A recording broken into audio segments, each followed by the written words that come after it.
Well, hello and welcome everyone to a RightCapital Practice Management webinar with a very special guest from the Institute for Divorce Financial Analysts. We have Carol Lee Roberts on the line. She is actually the president of the Institute for Divorce Financial Analysts, the IDFA, and we're really thrilled to have you here, Carol. So thank you so much for joining us. Thank you. It's nice to be back. I think this is my fourth webinar for you all, so thanks for having me back. Of course, and it's always very informative. And today we're going to talk about a topic that we know is top of mind for a lot of advisors out there, which is, after the past few years, certainly there's a lot of interest in divorce, what you don't know about divorce, and what kind of impact it has on your clients. So we're going to let Carol dive into all that in just a moment. I'm just going to cover some housekeeping items up front. So my name is Daniel Gregoire. I'm the training manager here at RightCapital, and I'm thrilled just to be able to open this up and let you know that this particular webinar is actually approved for 1 CFP-CE credit for those who are attending live and stay for the 50-minute duration of the presentation. So just as a quick reminder, if you did enter your CFP ID number upon registration, we would certainly be able to input that and make sure you get your credit. If you didn't, there is a survey at the end of the presentation where you can re-enter that CFP ID number if needed. And of course, I just want to remind you all that we really love to hear from you, our advisors, as we are, ending this conversation today. So we're going to devote some time to Q&A. I'll be asking Carol some questions from all of you in the audience, and you can actually ask questions through the GoToWebinar control panel under the questions drop-down menu. But with all that being said, I'm certainly excited to hear what Carol Lee has to say, and so I'll turn it over to you. Thank you so much for being here. Oh, thank you again. As we were getting ready for this webinar, Daniel and I had done a tiny bit of talking, and we were discussing the fact that over the last few years, recognition of the Certified Divorce Financial Analyst designation has grown, as has consumer demand for professionals in this area and financial professionals asking for more training in this area. 6 years ago, when I started with IDFA, I think one of the most frequent reactions I got whenever I started talking about the certification was, oh Lord, why on earth would you want to deal with divorcing people? I mean, isn't that just the worst demographic? It's so emotional. They're, so upset all the time. Why would you want to do such a thing? And the reality is that we find among our CDFA professionals that actually being able to bring clarity to the situation, being able to diffuse some of the emotions, being able to show both parties in a divorce what life after divorce looks like, at least financially, is really very helpful in diffusing the situation. And the second thing I wanted to mention is the fact that the reality is financial planners deal with difficult topics with their clients all the time.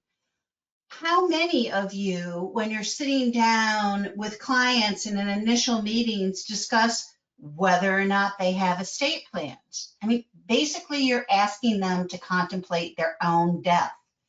And we don't hesitate from going there. We talk about insurance, the fact that most people are more likely to become disabled rather than die before age 65. Do they have disability insurance? Do they have life insurance to care for their loved ones? Do they have umbrella policies to care for all the things that can happen with your car and automobile? As financial planners, we spend lots of time talking about the what ifs in life. So to put this artificial barrier up where, we'll talk about death, disease, taxes, every unemployment, sale of a business, every imaginable and unimaginable consequence in the world, but divorce is simply a bridge too far, makes no sense. And part of the reason it makes no sense is divorce is a significant reality in the US. After COVID, we saw a boom in the interest in divorce. Worldwide, in the United Kingdom and China, inquiries surged more than 40% after courts reopened. In the UK, inquiries to attorneys and social workers were up more than 122%. One of the differences we saw in the divorce post-COVID was that newly married, those people who had been married, those people who had been married 5 months or less increased their rate of divorce. In the US, the interest and the downloading of divorce DIY materials had a 34% increase after the pandemic. And what we've seen over the last decade or so is a massive increase in gray divorce or silver divorce. The divorce rate for those individuals aged 50 or above has more than doubled since 1990. It has tripled for those aged 60 or above. And there's a lot of things that contribute to the increase in gray divorce. One of those things is the fact that divorce has simply become more acceptable in our society. One of the ways I like to demonstrate this is to look back historically on how social norms are reflected in presidential elections. Yes, I am a recovering history teacher, so these are the things I find fascinating. Early on in the 30s, there was a Republican candidate for president, Albert E. Smith, who did not get his party's nomination because he was Catholic. And the Republican Party was concerned that a Catholic would not be acceptable to the vast population of the US. In 1960, JFK ran for the presidency and actually gave a rather groundbreaking speech in which he indicated that, yes, he was a Catholic, but he was an American first, which pretty much eliminated the concern over someone's Catholicism or religion as far as their bid for the presidency. After Kennedy and Mitt Romney ran for president, and there was very little notice of his religion or concern over it. You can see the same pattern in divorce. In the 60s, again, Nelson Rockefeller was looking like the odds-on candidate for president for the Republican Party. Then he divorced his wife, was scandalous, and even more scandalous, he married someone who had also previously been divorced. That pretty much ended his presidential bid. Go forward a couple of decades and you have Ronald Reagan elected as the president. During his campaign, there were a couple of remarks about the fact that the man's been divorced, he can't handle his own personal life, how can he run the country? Go forward another period of time and you have Donald Trump, who had multiple divorces and was still elected president. So you can see that the way society views things changes over time, and divorce has become less of a stigma, more socially acceptable. Another reason we have changed the way we view divorce in the US is we've changed the way we viewed marriage. Marriage used to be an expectation and almost a societal obligation. The baby boomers were the first generation that got married for personal fulfillment, not societal obligations. And when they were unhappy in those marriages, they ended those marriages. So another thing that contributes to gray divorce is the fact that those people over age 50 and 60 are often on their second marriages. A second marriage is 60% more likely to end in divorce than a first marriage. And a third marriage is 73% more likely to end in divorce. So divorce is a reality. Gray divorce is an increasing reality. And gray divorce not only affects the marriages of the individuals involved, but it impacts both the standard of living and the poverty rate. 45% of women experience a decrease in their standard of living after divorce. Divorced women over age 50 have a 20% higher poverty rate than of all other groups, including widows. And something else that you should know about women in divorce is 70% of all women leave their financial advisor after divorce or death of their spouse. So what does divorce cost in the US? Here are some statistics from nolo.com. I would caution you that these are averages, and that although they will give you a rule of thumb, you must be aware that where you live in the country, the length of the marriage, and the amount of assets in the marriage will all impact both the cost of divorce and the time to divorce. As you can see, about 2/3 of the cost of divorce is the cost of the attorney, the average divorce costing about $16,000 with average attorney fees of $13,000. The time to divorce is about 11 months, unless it's a litigated divorce, at which point it's closer to 18 months. Note that the cost of the divorce, the cost of the attorney, and the length of time to divorce are all higher with a litigated divorce versus other options. Over half the divorces in the US are pro se, meaning the people do it themselves and attorneys are not involved. Other means of going through divorce that are not litigation are mediation and collaborative divorce. The biggest difference between mediation and collaborative divorce is collaborative divorce uses a team.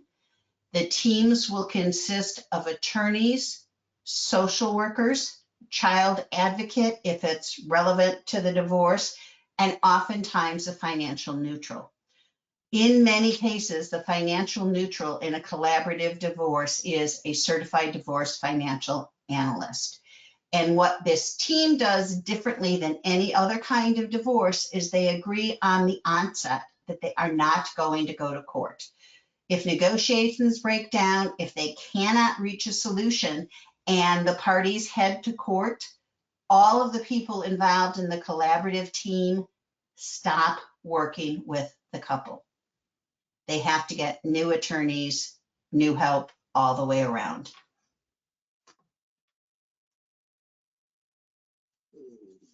Oops.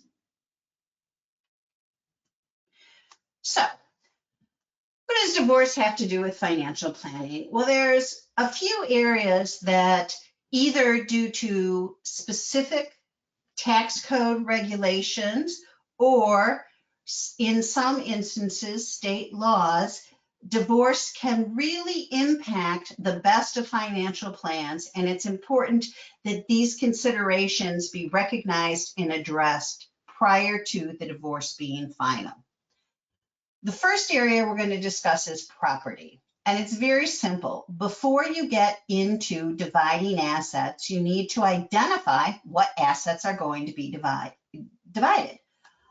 There are two kinds of property in any marriage. There is marital property and separate property. Marital property is everything acquired during the marriage, regardless of how it's titled or who purchased it. In some states, marital property is any increase in value of separate property. So in plain English, if I have a $10,000 investment account on the day of my marriage, and 20 years later, as I'm getting divorced, that account is now worth $25,000, but it has still always stayed just in my name. In some states, $10,000 of that would remain separate property, and the $15,000 increase in value would now be marital property. The other thing that is considered marital property is commingled separate property. What does commingled mean? Let's say, for example, during the marriage, you inherit funds and you deposit those funds into a joint account with your spouse. By depositing those funds into a joint account with your spouse, you have made a presumptive gift of those funds to your spouse, and they are no longer separate property. They are now considered marital property. So what is separate property? It's property that's brought into the marriage by either party. It's property inherited during the marriage by either party, and it's also gifts. A couple of things just to be cognizant about on separate property. Property that's inherited maintains its separate property status unless it's commingled. And gifts are considered separate property with some exceptions. Gifts that can also be viewed as an investment for the couple. For example, an extremely expensive piece of artwork, something else that would be purchased not only as the item itself, but as an investment expected to appreciate in value. Collectibles, artwork, some jewelry the argument can be made that because of its investment value, it was actually a marital investment rather than a gift and separate property. So once you figure out what property you're dividing, you need to know how your state goes about dividing property. And this map gives you an indication. The blue areas are equitable distribution and the green are community property. Equitable distribution states do not demand property be split 50-50. They work from the premise that you want a fair division of the assets. So you would try and divide the assets in a way that would return both parties to their standard of living. Sometimes that is near a 50-50 split. In other areas, particularly areas where one person had a substantially higher paying job, or if one person was a stay-at-home parent, you might be looking at a split that is not equal, but is equitable to make up the difference in the earning capacity. Community property defaults to 50-50 on all marital property. And Alaska on here is slightly different. Residents can opt into community property treatment, so it's not equitable distribution or community property. It's a little of both depending on what decisions the party makes. And although Wisconsin is in green on this map and a community property state, Wisconsin, due to the fact that it is the only state in the union that at one time had a large socialist party, has different treatment of property across the board. There are some titles of property that are only available in Wisconsin. So those of you in Wisconsin, make sure you check how property is titled and how it would be divided in your state. So one of the largest assets that people divide when they're going through divorce is the marital home, and probably the second and sometimes equal are retirement plans. So let's take a couple of minutes to discuss both of those. For the marital home, there are really only three options, pretty straightforward. You can sell it and split the equity, whether it's positive or negative equity. Both people can continue to own the house, but only one person reside in it, or one spouse can buy out the other and remain in the house. So let's look at these for just a moment. Sell and split the equity is very straightforward and the simplest way to do this. Second, both continue to own, only one resides. This is done frequently when there are still children in the residence and you want to keep consistency with the children in their school district and that type of thing. Both would continue to own the house. The individual residing in the house would be making the mortgage, utility, property tax payments, that type of thing. And the benefit to this particular solution is that the tax laws will allow the non-resident spouse to utilize the use period of the resident spouse. In English, when you sell a primary residence, you are able to shelter $250,000 worth of capital gains as long as you have not sold a primary residence in the last 2 years and have resided in the house 2 of the last 5 years, and they don't need to be consecutive years. If you have one party staying in the house and the other person moving and living elsewhere, and 7 years post-divorce, you sell the house, the non-resident spouse is able to use the fact that the resident spouse has lived in the house as a primary resident and still able to shelter $250,000 of capital gain. The third is, again, a very straightforward solution. The person who wants to stay in the house buy out the other person's interest in the house. And particularly when you're talking about gray divorce, that buyout can be financed by a reverse mortgage. The other thing you need to realize is that, again, when you're dealing with people over age 60 or 55, sometimes even as low as 52, depending on the reverse mortgage and the state you're in, an individual is able to buy a new residence with a reverse mortgage in some cases. So we discussed the tax considerations on the sale of the home, and we also discussed the fact that you should be aware of reverse mortgage options when you're talking about couples going through a gray divorce. The other thing that has become a recent consideration, but I believe we'll be seeing more of in the next couple of years, is looking at mortgage assumptions. Sometimes the couples don't want to remain tied by owning a house together, but since interest rates have changed dramatically and are expected to continue to increase, mortgage rates to refinance to get one party off of the house are significantly different now than they were 2 years ago. And you need to discuss whether or not the person remaining in the house would be able to assume the mortgage at the rates when they first purchased the house as opposed to the rates today. Some companies will let them, some will not. A lot of times it depends on the credit rating. There is a new certification that you might want to be aware of. It's called a divorce lending professional. But if they are involved early in the process rather than after the divorce, they may be able to surface some creative options as far as refinancing a house. As I mentioned, the other large asset we're going to talk about are retirement plans. There are two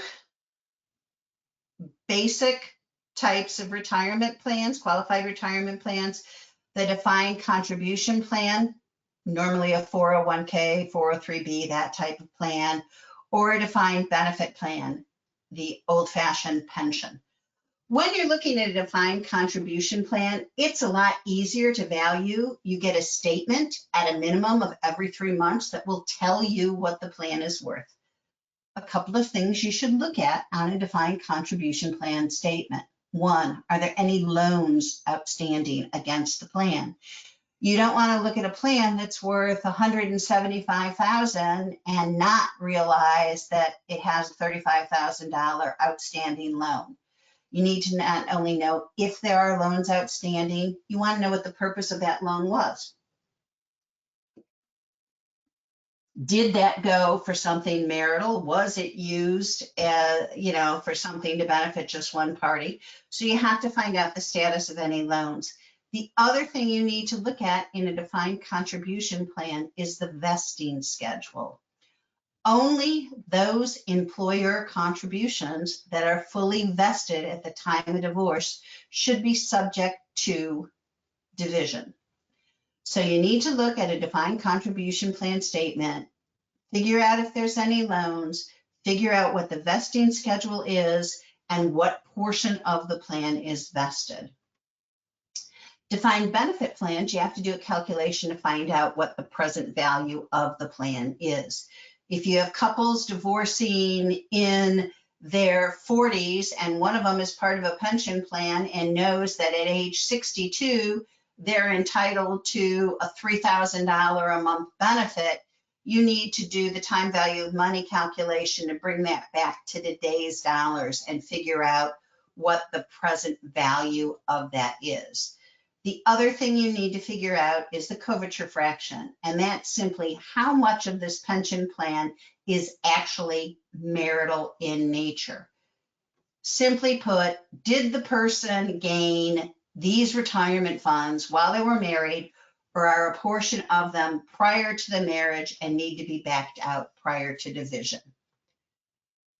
So there's, again, special tax considerations when dealing with a retirement plan in divorce, especially qualified plan withdrawals. If you are taking funds from a qualified plan prior to age 59 and a half, incident to divorce, you can waive the premature distribution penalty. For example, an individual getting half of a 401k can opt to either have all of those funds transferred to another retirement plan, or even transferred to a plan with that custodian just in their name. But at the time they're doing that transfer, they indicate they also want to take a $20,000 distribution incident to the divorce, and that is specified in the quadro.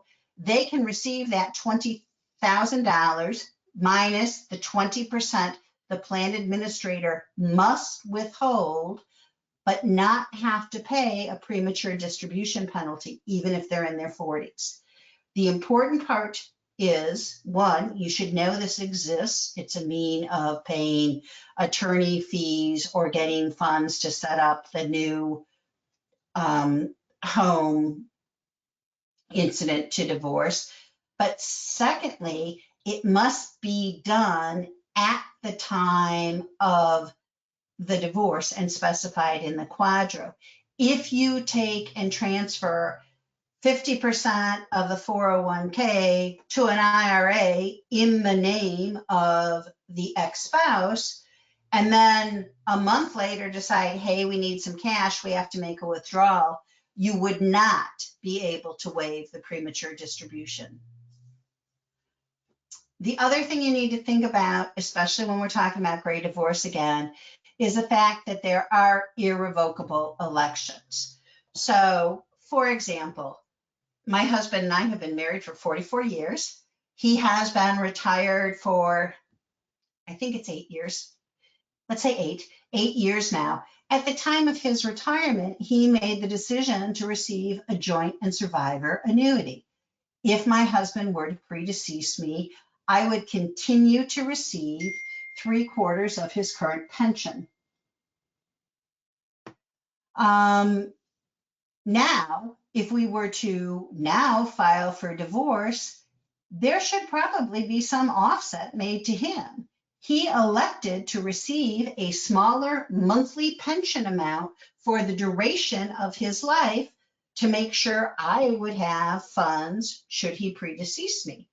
Not only was that to his detriment should we now get divorced, but that election he made is irrevocable. So even if we do get divorced at this point, I would continue to receive 3/4 of his pension after his death until I die. So that's one of the things you need to be aware of and look at offsetting at the time you're discussing settlements. Also, in the area of retirement plans, something that a lot of people overlook is if you have been married for more than 10 years, are currently divorced and not remarried, you are able to claim benefits on your prior spouse's Social Security record. You're entitled to either your own Social Security benefit or half of your prior spouse's benefit, depending which is higher. Post-divorce planning, and here's where we're going to discuss the quadro, or the Qualified Domestic Relations Order. A quadro is a specific document that becomes part of the divorce decree that is used to divide qualified plans. Qualified plans are those ERISA regulated plans. They are 401k, 403b, 457, the qualified defined pension plans, they are not IRA accounts. IRA accounts are not qualified plans. So what can a quadro do? It can divide a qualified plan.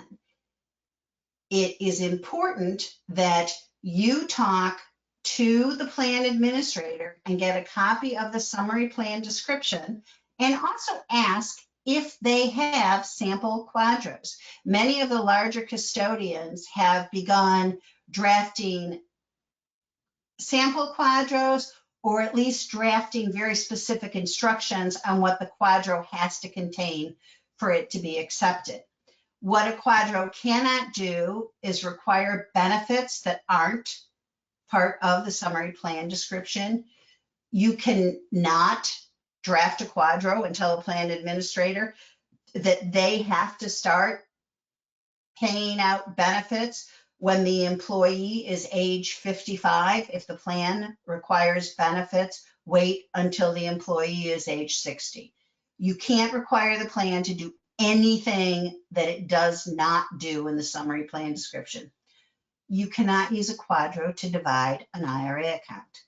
For the most part, IRA accounts that are being divided by divorce, you require the custodian gets to set the requirements. In most cases, it is a signed distribution form and a copy of the relevant parts of the divorce decree.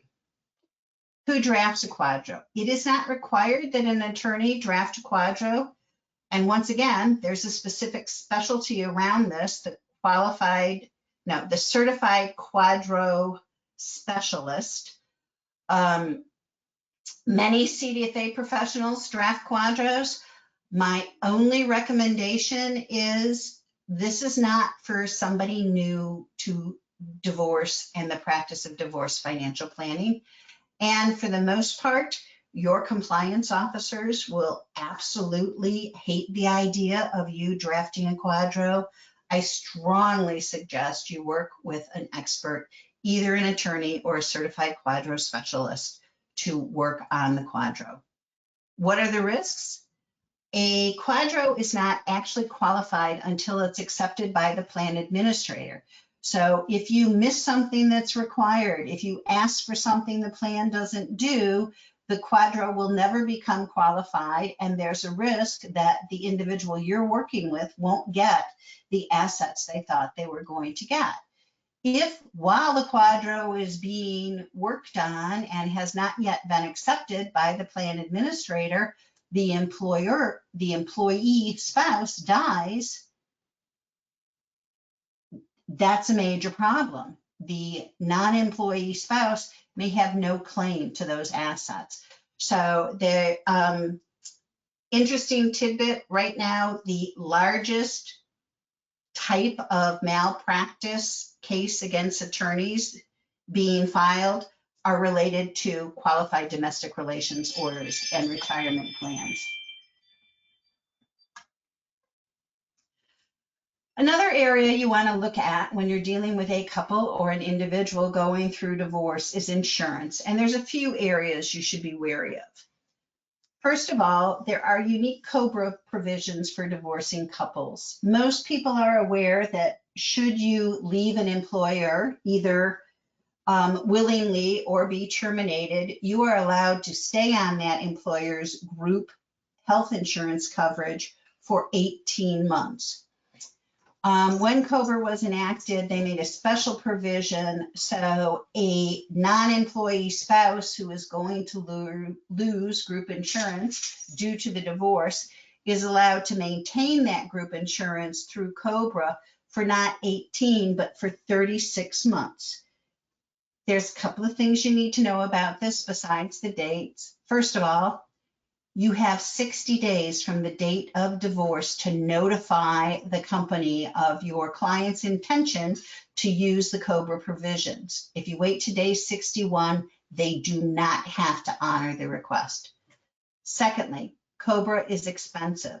An individual receiving health insurance through COBRA pays the employee cost of health insurance plus the employer health insurance costs plus 2% for administrative fees. So especially with the different health insurance marketplaces, you want to shop around. It's very possible that COBRA is not the most efficient way of getting your client health insurance. If you have spousal and child support as part of the divorce decree, you're going to want to guarantee those income streams. You're going to make sure the payee has both life and disability insurance, and you want to make sure that those are titled correctly.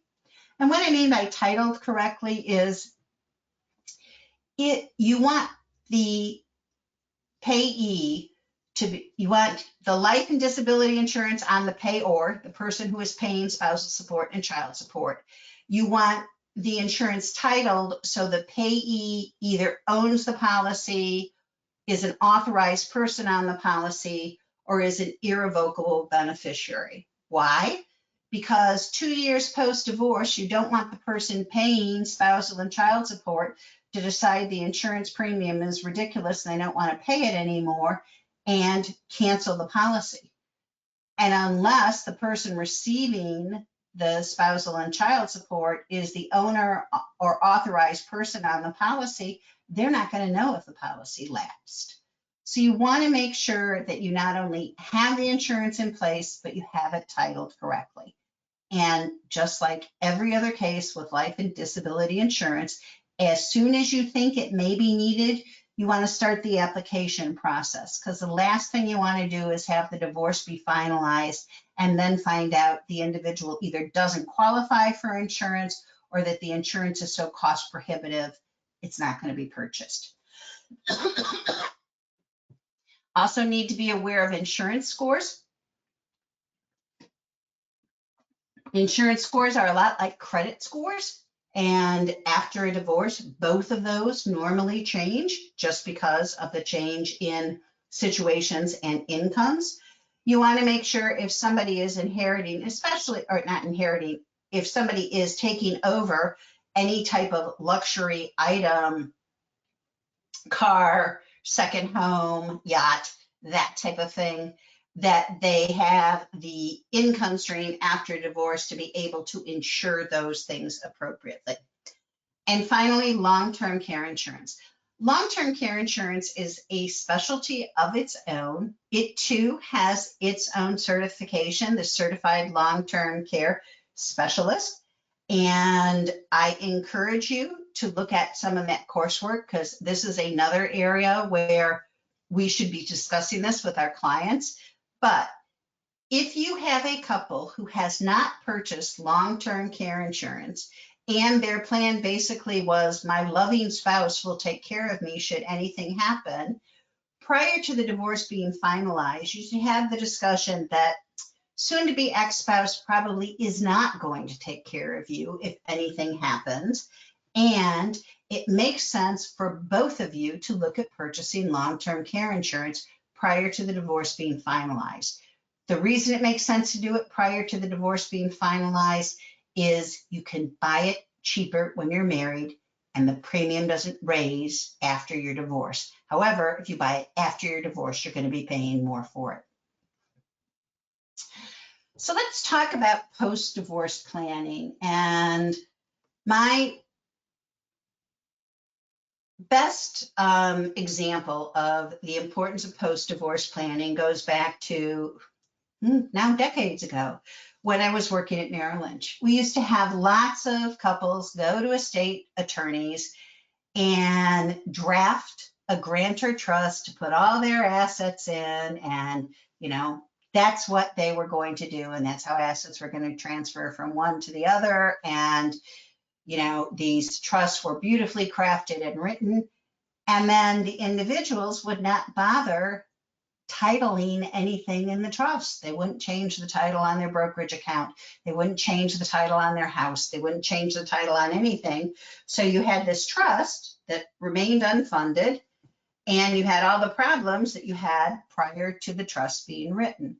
Well, the same thing happens a lot in divorces, that people will go through divorce, but they'll never go back and change the beneficiary of their insurance policy, or change the beneficiary of their IRA, or change the beneficiary of whatever qualified retirement plan they have at their employer.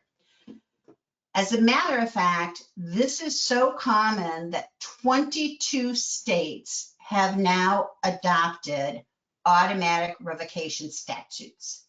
And what an automatic revocation statute says is your divorce has voided any beneficiary designation to your now ex-spouse. So if you had an IRA and you had said the IRA was going to go to your husband, who is now your ex-husband, and you never got around to changing that, in these states, that designation would be void and the assets from your IRA account would go to your estate. There's a couple of exceptions to this. One is if the divorce decree dictates the designation. If the divorce decree specifically says the IRA has to remain with the spouse's beneficiary. If you redesignate, so 2 days after your divorce, you go to your brokerage, ask for a change of IRA beneficiary form, and now designate your ex-husband, so-and-so, and date it. Or if the designation of beneficiary is for the benefit of the children. My IRA will go to my ex-spouse for the benefit of our children. But if you don't do that, the mere fact of the divorce is going to void the beneficiary designations that occurred prior to the divorce. Here are the states that currently have that. And for those of you who are now looking at this going, well, okay, I happen to live in Illinois and Illinois does not have that, so I can just ignore everything she said. Not so fast. Many custodians of IRA accounts have also written the automatic revocation language into their adoption agreement. And I'm just going to go out on a limb and say most people do not read the full adoption agreement when opening an IRA account, just like most people buying a security or mutual fund don't read the prospectus that is sent to them. So make sure you're talking with your clients after or immediately prior to a divorce, and you make sure you know what the beneficiary designations should be and that you follow up on getting all of that done. For those of you who are interested, IDFA does have both a pre and post-divorce checklist that is available. At the end of this, you guys will have all of my contact information. And if you're interested in seeing those checklists, just as a resource for you and your practice, please reach out to me. I'd be happy to provide them. So now I talked a lot in big high-level terms. I want to take a minute and go through a case study with you and just see if this presentation has given you any insights into some of the things that might be overlooked when people go through divorce. And we're going to talk about Mike and Kathy. And full disclaimer before we get to the end of this, this is a true case. This happens to be a family member of mine, and all the fact pattern on this is accurate. So they were married for 24 years and had 3 children who at the time of the divorce were 18, 16, and 11. All 3 children stayed with Kathy, and the couple had a house with both a first and second mortgage. They had 2 cars and were still making car payments on the newer of the 2.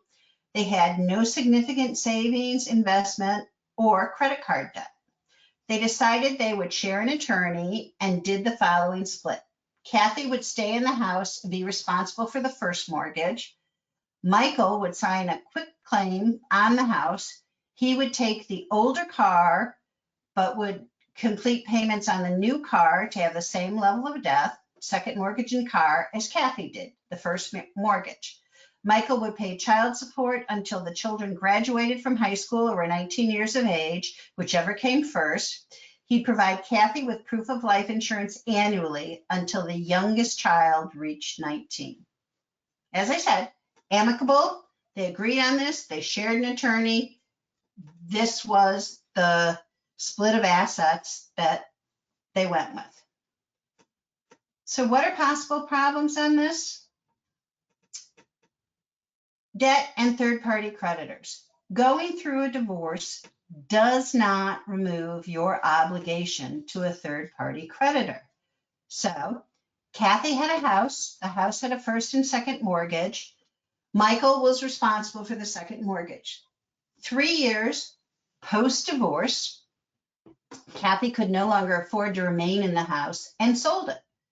And of course, when she sold the house, both the first and second mortgage were paid off.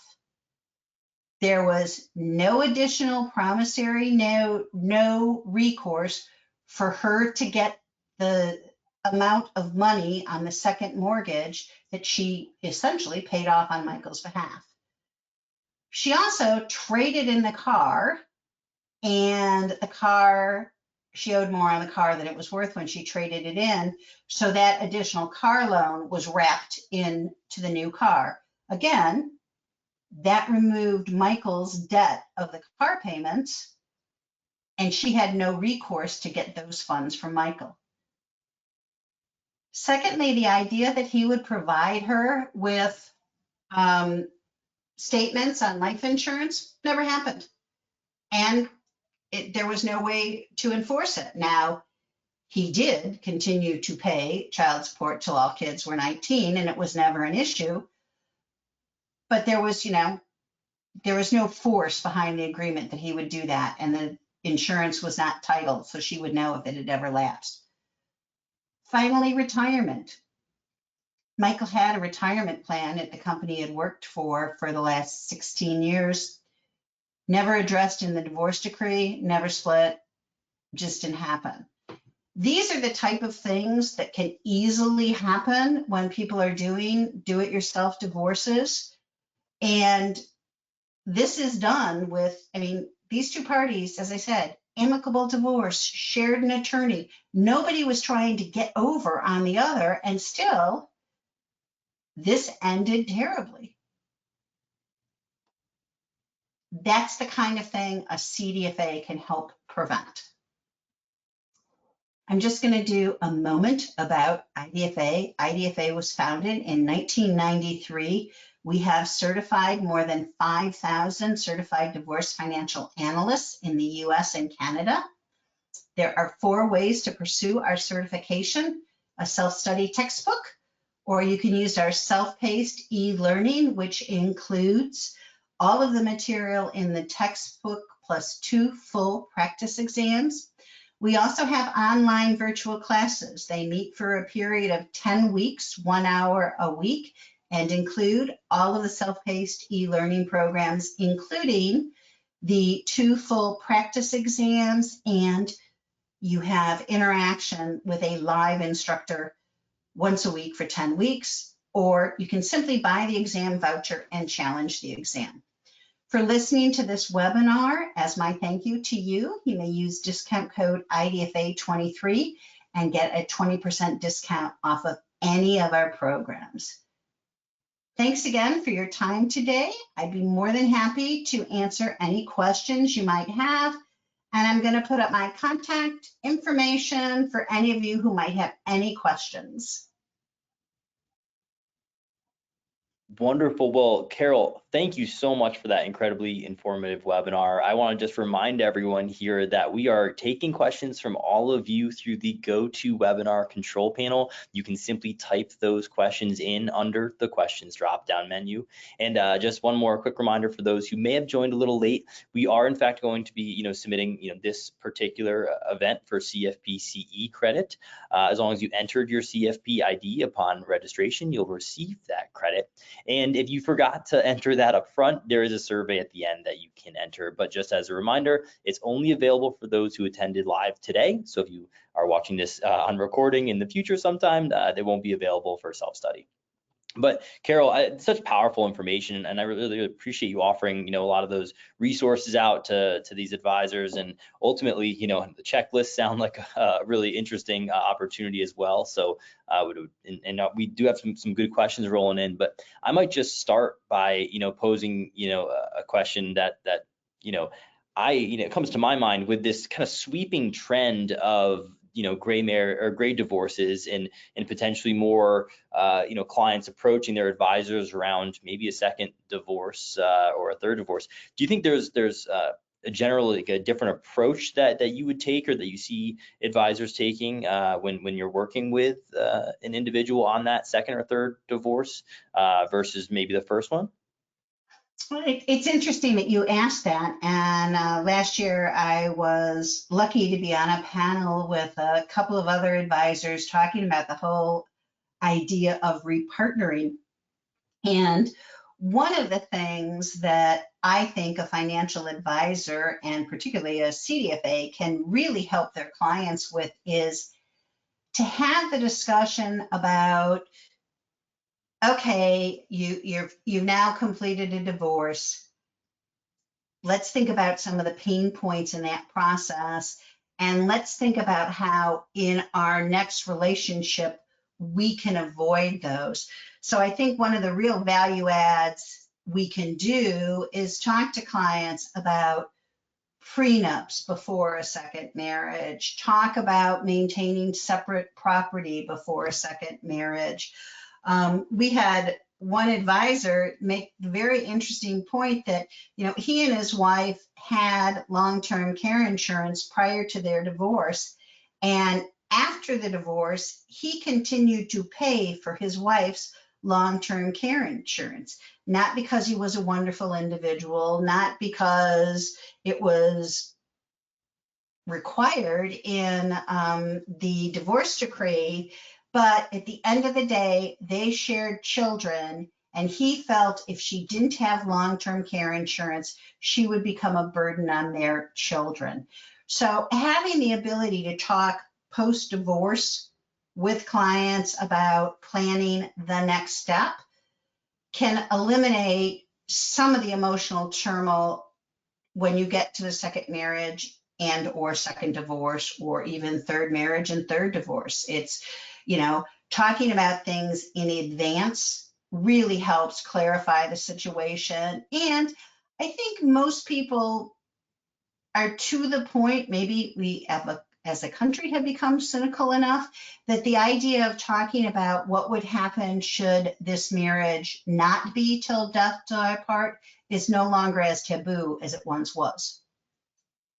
Great. No, that's very powerful information. So thank you for sharing all that. I think that's really helpful. And I think this is a comment that might speak to some of the information those checklists provide. But we have maybe someone who's experiencing a situation that maybe others have, where they are working with one of their clients, and maybe they get a remark around, hey, I know you advise both of us, but I'm planning on divorcing my spouse potentially, and potentially there's some conversations there that get difficult around maybe I'm not going to let him or her get that not let them know I just maybe got a big bonus, or maybe I want to keep things hidden.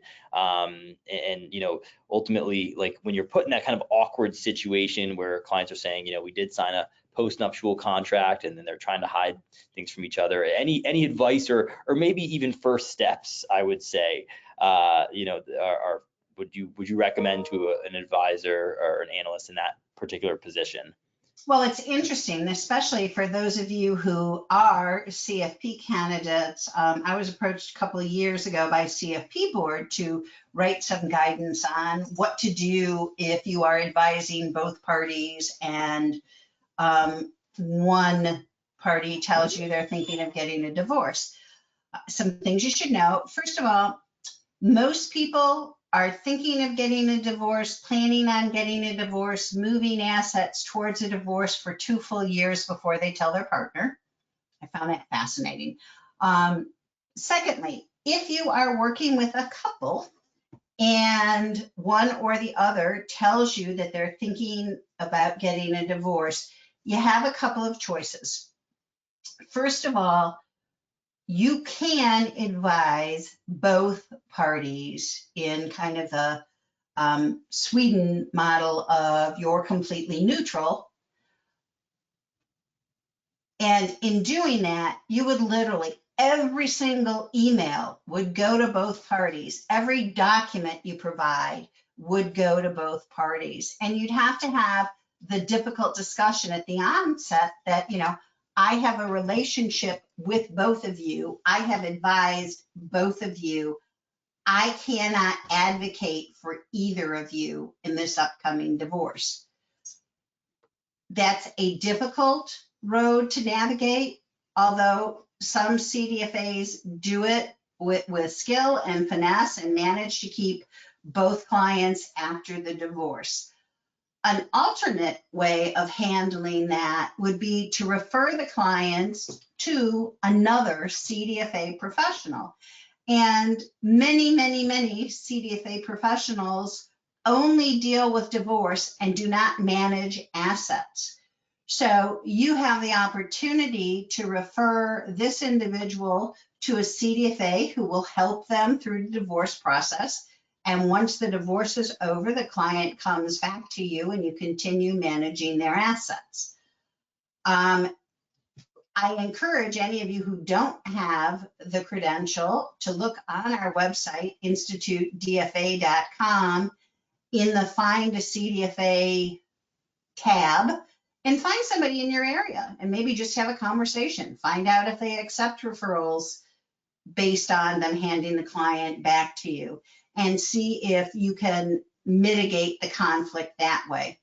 The one thing I would tell you is you cannot help your client commit fraud, which sounds like the most obvious statement probably you've heard all day long. But having a client tell you that they're hiding assets from their spouse in contemplation of divorce, you just, need to stop that as soon as it begins and tell them you cannot be party to any kind of financial malfeasance. It's your license. It's, lots of bad can come from that, and you don't want to be putting yourself in that situation.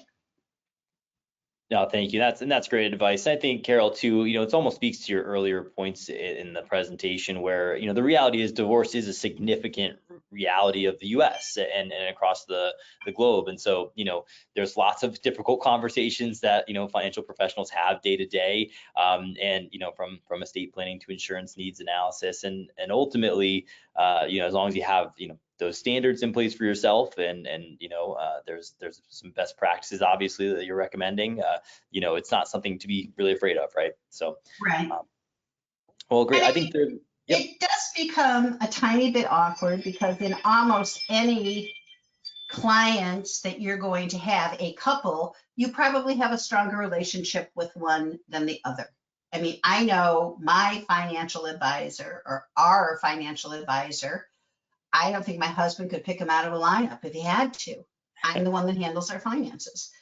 But having said that, he still would be bound as a CFP to a fiduciary obligation to both of us should we file for divorce. Absolutely. Well, great. Well, I think, Carol, we got time for one more question here too. So let's we'll go ahead and pose this one up from Spencer. We ask, prenups are common, especially in the second or third marriages, but I've also heard of post-nuptial agreements, but I've never experienced one. Is there anything important to know about that particular situation? They are far less common and they can be very problematic to enforce. I'm going to have to say it depends, which is probably my all-purpose financial planning answer. It really depends how well the post-nup was drafted, how informed both parties were when it was drafted, and the individual state you're in as to whether or not there would be any difficulty enforcing the terms of it. But you want to take another look at it from a more optimistic perspective. It's nice that the couple is having discussions about, okay, ultimately if we have to disentangle, how do we want that to look? And that's a great starting point for discussions, regardless of whether or not the post-nup is binding. Great. Well, wonderful. Well, I think that's about all we have time for today, but Carol, it's been a pleasure as always. We really appreciate your expertise here and all of your knowledge, and of course, we appreciate IDFA for partnering with us on this. So, we appreciate having you and hope to see you again soon.